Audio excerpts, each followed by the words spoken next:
The organised mind, मन की व्यवस्थित दुनिया। समीर एक युवा पेशेवर था जो दिल्ली में एक बड़ी कंपनी में काम करता था।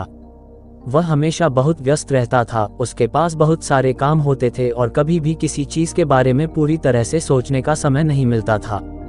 वह अपने जीवन में हमेशा महसूस करता था कि कुछ कमी है, उसकी याददाश्त कमज़ोर हो रही थी और उसे हर चीज़ को जल्दी से जल्दी निपटाना पड़ता था। एक दिन की शुरुआत। एक दिन समीर को एक नया प्रोजेक्ट सौंपा गया। उसे कई टीमों से मिलकर एक बड़े डेटा सेट को व्यवस्थित करना था और एक महत्वपूर्ण रिपोर्ट तैयार करनी थी। समीर ने अपनी आदत के अनुसार यह सोचा कि वह इसे अगले कुछ दिनों में जल्दी से निपटा देगा, लेकिन उसके दिमाग में लगातार विचारों का तांडव चल रहा था। क्या मैं सब कुछ सही कर पाऊंगा? क्या मुझे सब कुछ याद रहेगा? किसी से मदद लूं या खुद ही सब संभाल लूं? समझौता और अव्यवस्था। समीर को जल्द ही यह एहसास हुआ कि उसके दिमाग में जो अव्यवस्था है वह उसकी उत्पादकता को बुरी तरह प्रभावित कर रही है। वह अपनी जिंदगी को नियंत्रित करने के बजाय उसके नियंत्रण में था। उसे याद आया कि उसने हाल ही में एक किताब के बारे में सुना था, द ऑर्गेनाइज्ड माइंड, जो इस समस्या का हल बता सकती थी। समीर ने किताब को पढ़ने का निर्णय लिया और धीरे धीरे उसे इसके द्वारा बताए गए सिद्धांतों का पालन करना शुरू किया। डैनियल जे लेविटिन की किताब में डैनियल जे लेविटिन बताते हैं कि हमारे दिमाग में हर रोज लाखों सूचनाएं आती हैं। यदि हम इन्हें उचित तरीके से व्यवस्थित नहीं करते हैं तो ये सूचना भारी अव्यवस्था का रूप ले सकती है, जिसे हम कभी कभी सूचनात्मक ओवरलोड कहते हैं। इससे हमारी उत्पादकता और मानसिक शांति पर नकारात्मक प्रभाव पड़ता है। लेविटिन का कहना है कि हम जिस तरह से किसी डेटा को कंप्यूटर में व्यवस्थित करते हैं, ठीक उसी तरह से हमें अपनी मानसिक सूचनाओं को व्यवस्थित करना चाहिए। इसके लिए उन्होंने 3 मुख्य रणनीतियां सुझाई हैं। 1. बाहरी संसाधनों का उपयोग। समीर ने पहला कदम यह उठाया कि वह अपने दिमाग पर जितना हो सके कम दबाव डाले। उसने अपनी सभी छोटी छोटी यादों और कार्यों को लिखने के लिए एक नोटबुक रखना शुरू किया। अब उसे किसी भी चीज को याद रखने की चिंता नहीं थी, क्योंकि वह सब कुछ लिख चुका था। यह उसके लिए राहत का कारण बना।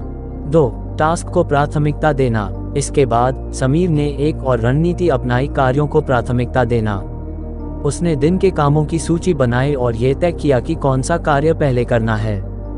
इसके लिए उसने आइजनहावर मैट्रिक्स का उपयोग किया, जिससे उसे यह समझने में मदद मिली कि कौन सा कार्य जरूरी है और कौन सा कार्य तत्काल नहीं किया जा सकता। 3. ध्यान केंद्रित करना। समीर को यह भी समझ में आया कि कई बार हमारा ध्यान बंट जाता है और हम बार बार अपनी योजना बदलते रहते हैं। किताब में यह भी बताया गया था कि एक व्यक्ति का ध्यान एक बार में केवल एक ही कार्य पर पूरी तरह से केंद्रित हो सकता है। इसलिए समीर ने मल्टीटास्किंग को छोड़ दिया और एक समय में एक ही कार्य पर ध्यान केंद्रित किया। इसने उसकी उत्पादकता में सुधार किया। बदलाव की शुरुआत। समीर ने इन कदमों को अपनाया और कुछ ही हफ्तों में उसका मानसिक स्तर और कार्यक्षमता बेहतर हो गई। अब उसे बिना किसी मानसिक तनाव के अपने कामों को आसानी से पूरा करने में मदद मिल रही थी। वह अपनी याददाश्त में सुधार महसूस कर रहा था और उसकी ऊर्जा भी बनी रहती थी। उसके कार्यों में कोई भी अव्यवस्था नहीं थी और वह हमेशा तय समय पर काम पूरा कर लेता था। मानसिक शांति। समीर ने यह भी जाना कि यह केवल बाहरी कार्यों को व्यवस्थित करने के बारे में नहीं था, बल्कि अपने मानसिक दृष्टिकोण को भी बदलने के बारे में था। उसकी मानसिक स्थिति अब शांत और स्पष्ट हो गई थी। वह अपनी प्राथमिकताओं को समझने लगा और किसी भी निर्णय को लेने से पहले पूरी तरह से विचार करता था। समीर की नई दुनिया। समीर ने आखिरकार अपने जीवन को उस व्यवस्थित मन के साथ जीने का तरीका सीख लिया था, जैसा डैनियल जे लेविटिन ने द ऑर्गेनाइज्ड माइंड में बताया था। अब उसे यह एहसास हुआ कि मानसिक अव्यवस्था केवल बाहरी दुनिया का परिणाम नहीं है, बल्कि यह हमारे भीतर के दिमागी तूफान से उत्पन्न होती है। जब हम अपने दिमाग को साफ और व्यवस्थित रखते हैं तो दुनिया को भी व्यवस्थित तरीके से देख सकते हैं।